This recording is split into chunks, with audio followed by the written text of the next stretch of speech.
A few moments ago, I looked out and I am looking at the snow. I don't get a chance to see all of the flakes, individual flakes, but I see a composite. I see a collection of flakes, and I call it snow.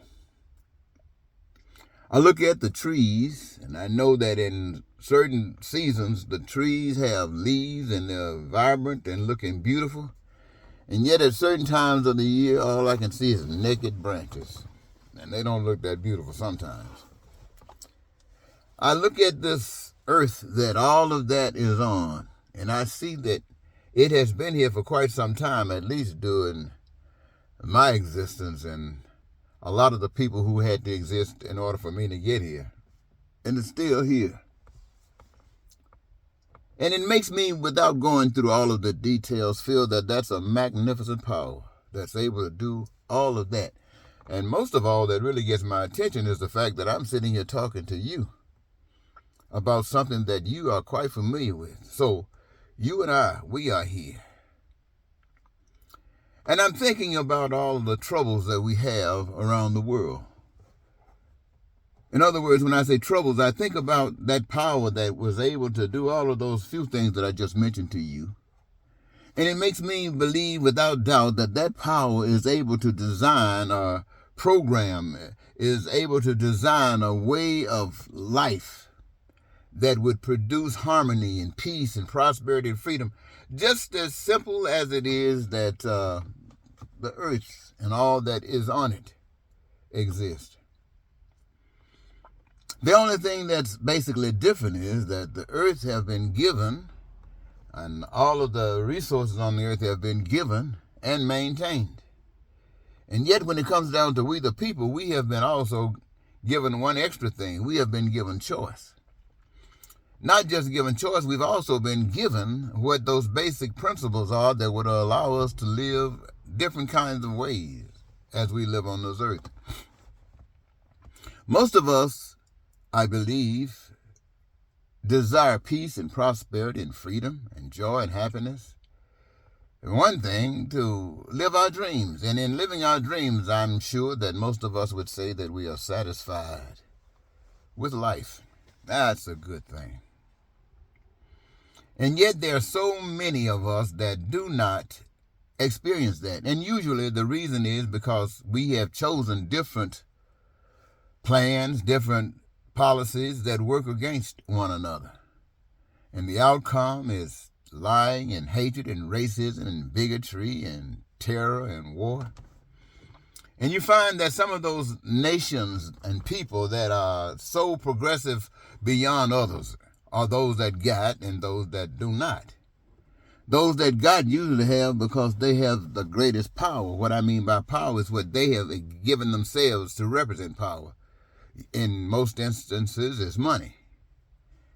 That determines what you're able to acquire, what you're able to put your hands on, and what not having money, well, make sure you don't put your hands on. But on top of that, it gives you the chance to amass another power, the power to kill that frightens people who don't know what death really is. Because who's going to tell you about death when everybody's trying to say they want to live? Think about all of that. And I thought I'd go through Google. Maybe Google could give me an idea of the kinds of nations and the kind of governments that exist. And when I looked at Google, they were really too many for me to even just put my mind on. Everywhere. All kinds of governments. Local, national, international, you name it.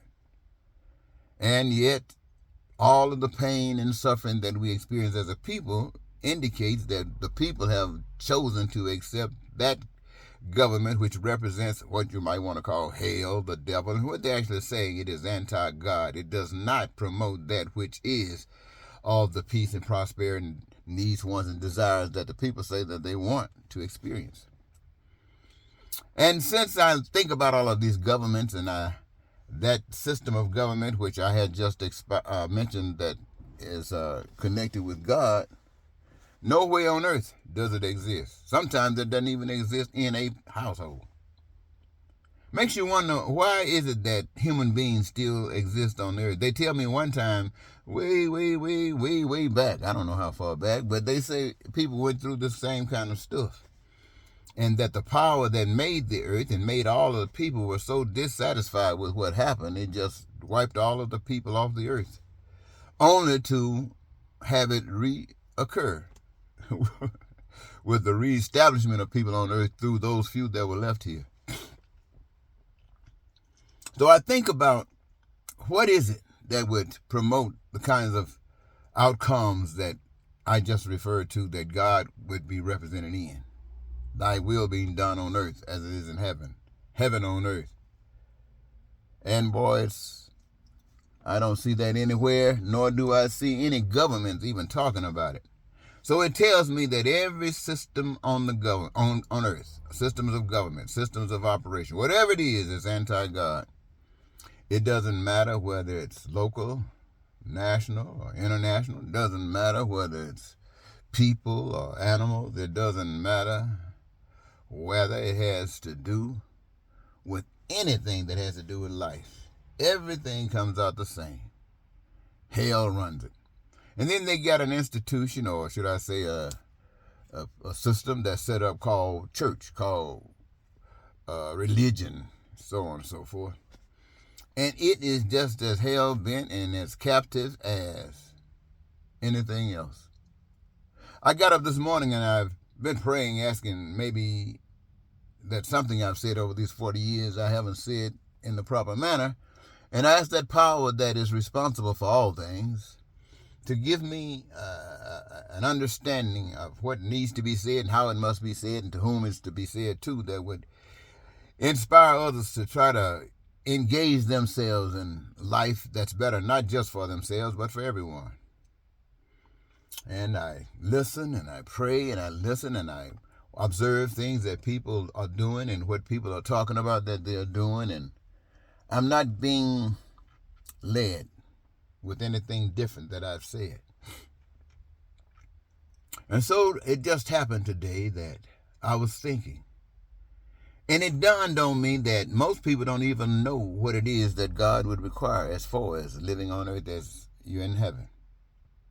Most people, through studies, you find, really want the same things out of life. They want to make sure that they have peace and prosperity and freedom and joy and happiness for themselves. But for some strange reason, they taught themselves that the reason that these things don't exist is not because of them, but because of other people. You see, what they do when they use other people, they put them in a position to abuse other people, to say that we have to abuse them so we can experience that which is so important. And I think about that. I think about these governments. None of them even indicate that they're interested in peace and prosperity and so on and so forth. None. And then I think about, what is it that would produce that? So what I have to deduce in order to come up with some picture that seems to be sensible or make some kind of sense is I apply it to myself.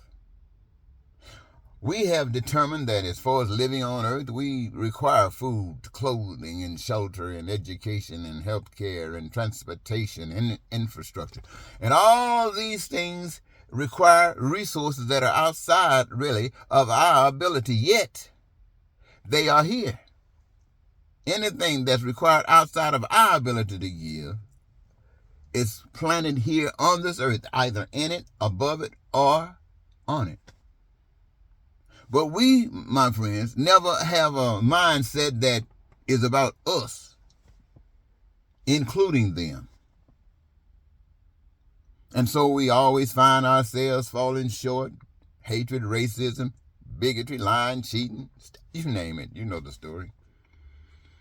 And so it dawned on me that in order for evil to grow, to exist, it must be accepted by something, someone.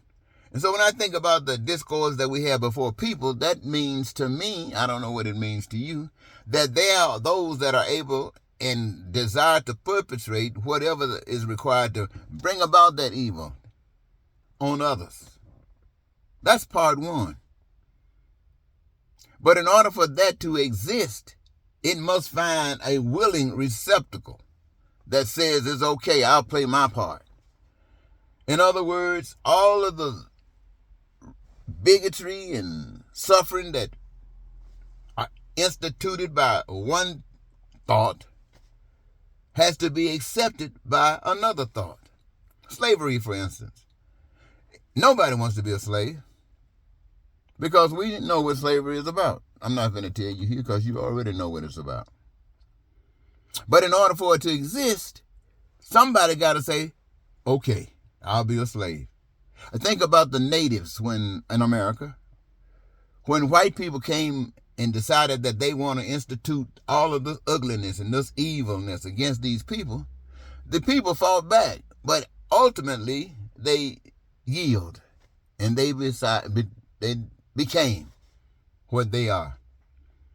And another group of people that were stolen from other countries, dehumanized and brought to this country, who couldn't even speak the language, who were beaten and killed and murdered and all that kind of stuff, to get them to say yes. And they said yes as well. But they did not get the message that says you don't have to say yes. I don't know if it happened back in those days. Sometimes you can read in the book and they will give you some indication, but literally now, with all this mass communication that we have, be it true or not, you have a lot of people who die. They call them near-death experiences. And they come back and they tell us, whether it's true or not, we don't know. But they say there's life beyond death. In other words, they say there is no death. It's just a transition period from one to another. Which indicates to all of us on the face of the earth that while we are sitting here allowing ourselves to be brutalized, to allow ourselves to be victims of hate, allowing ourselves to go through all of this stuff, we don't have to. You see, because all of this ugliness could not exist unless we said yes, regardless of our reason for it, even if we're afraid of dying. But if we knew the truth about life, none of us who knew that you could die and in a twinkling of an eye be alive somewhere else. If we knew that for a fact, none of us would allow ourselves to be slaves. But we don't know that. And the church that talks about God, the book that's supposed to talk about God, might make a few statements by this, but those who represent those words never follow through. They don't do that. They just yield just like anybody else. And so the world is screwed up. I woke up this morning thinking that maybe the best thing for America, and perhaps the world, is to learn that what's good for the gander is good for the goose. And though we have an elected president who represents nothing but all of the ugliness, all of the evil that some have been able to articulate, and I have spent a lot of time trying to do it, it doesn't matter. Because as we say it's bad and it says it's no good, there are others who think it's the most fantastic stuff that you could ever have. We got people who are saying racism and hatred and slavery is all wrong, and you got people on the other side saying we got to make America great again by creating slavery. Isn't that something?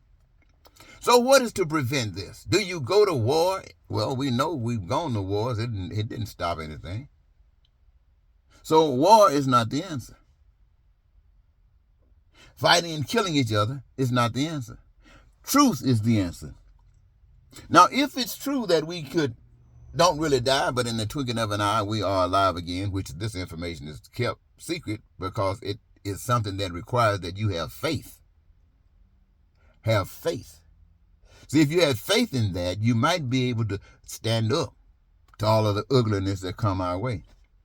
But we don't have faith in that. We just say that. And so we talk about what Donald Trump and MAGA call great and what they're going to do to the people here in America.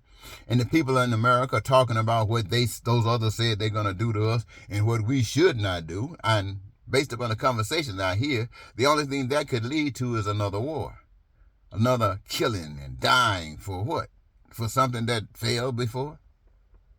So my message to us today is wherever injustice stands up, wherever bigotry, lies, and hatred stands up, It is the duty, it is the responsibility that everybody that's against that resists that, even to death.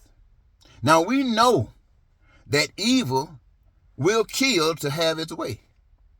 But we know as long as people resist the government, resist the Constitution that allows slavery, resist the Supreme Court that allows slavery, resist the Congress that allows abuse of people, resist every system of anything that would take away the life that God has provided for us is supposed to be put in a bag and sent to hell, even if it means we must die. Even if it means we must die.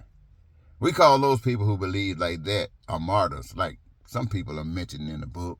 We talk about Martin Luther King and others because they lived during our time.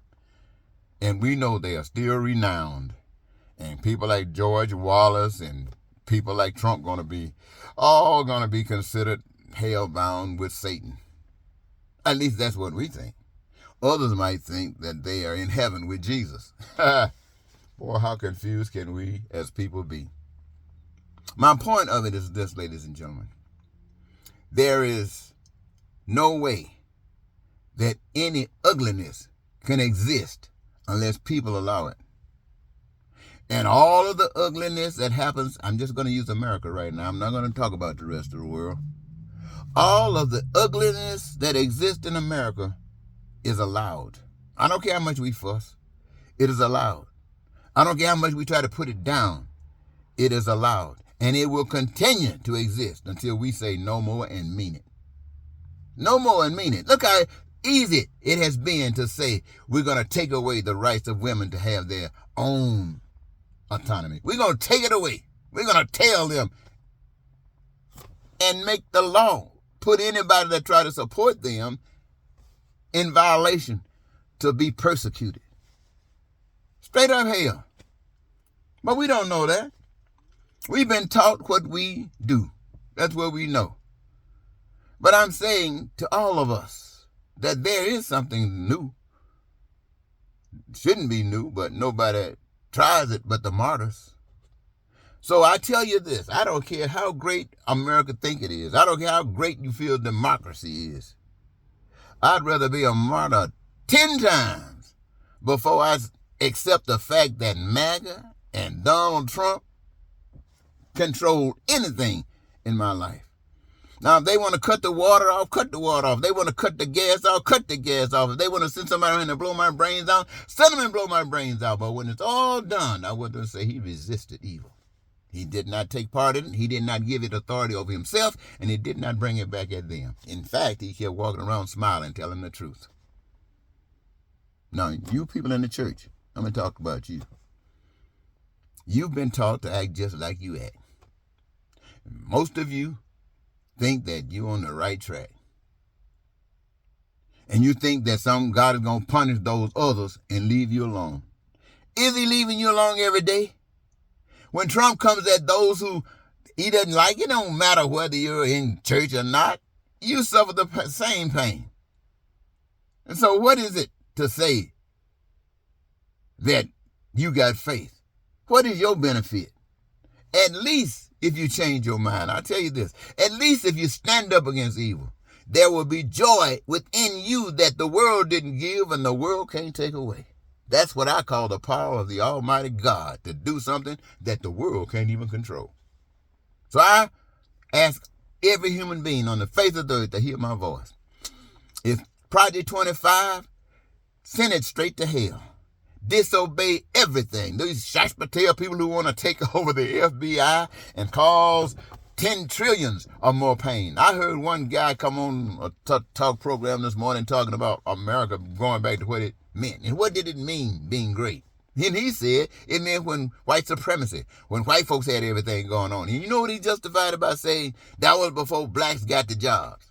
What do you mean blacks got the job? They're in this, what do you call it? In this life, those principles that allows living as in heaven, allows every individual to engage themselves in the process through a career that they love, that gives them that greatest joy. Everybody participate in the process of creating food, clothing, shelter, education, healthcare, and all of those things mentioned earlier. Everybody plays a part in it. But you can't play a part in it if you got a devil telling you they're not supposed to play a part. Because if they play a part, they'll have a house and you can't have two houses. Oh, and we should use money because we can't take 5 or 6 houses like and claim them like that. But we can put a tab on the money-wise and we can own the billions of dollars. Oh, my God. I tell you, every American that has an iota of sense should be ashamed. Whether you're black or white, whether you're a supremacist or not, you should be ashamed because you're nothing but tools of Satan. I don't care if you're in the church, sitting down in a pew, or standing up there preaching out of the pulpit. All of us are nothing but demons. The difference is some of us know we're demons and the rest of us don't. But the effect is the same. In fact, the only way it could exist is because the demons are running the show and there's nobody to resist it. Nobody. Today is Saturday. People be in church tomorrow, and they're going to be talking about the Project 2025. They're going to be talking about Donald Trump being elected president. But that talk doesn't mean a thing. We know the problem, and there's no need to keep talking about the problem, but nobody's talking about the solution. And the solution that you're talking about means pick up some guns and let's have a war. That's not a solution.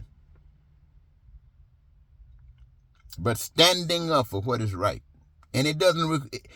You don't have to wait. It's not required that you say, I got to wait till all of us come to this understanding. No, this understanding is on us as individuals. As an individual, you must stand. And sometimes being an individual means you got to put your mind off of stuff like watching, what is this? Wedding dresses or love at first sight or all that stupid stuff. All of that is to feed your mind so you can't put your mind on those things that are right. And now, ladies and gentlemen, I think I could keep on talking, but if I did, I'd only be repeating what's been said already. Key of it is, what does it mean to you? And what will you do now that you've heard? That's key. What will you do? Till next time, if there is another. Goodbye.